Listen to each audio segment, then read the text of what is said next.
बोलतो त्यांनी लिहून घ्या प्लीज. धाग धिन्ना नाग धिन्ना, धाग धिन्ना नाग धिन्ना, धाग धिन्ना नाग धिन्ना. व्हिडिओच्या शेवटला मी लिहून देणारच आहे. परत एकदा बघा. धाग धिन्ना नाग धिन्ना, धाग धिन्ना नाग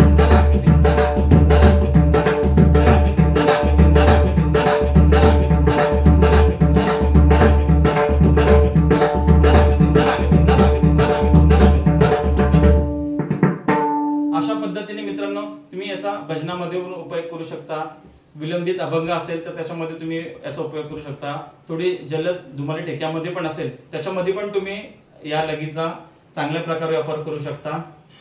तर परत एकदा मी सांगतो तुम्हाला की आपल्या चॅनलवर जर कोणी नवीन असेल तर त्यांनी प्लीज आपल्या चॅनलला सबस्क्राईब करायला विसरू नका. रामकृष्ण हरी.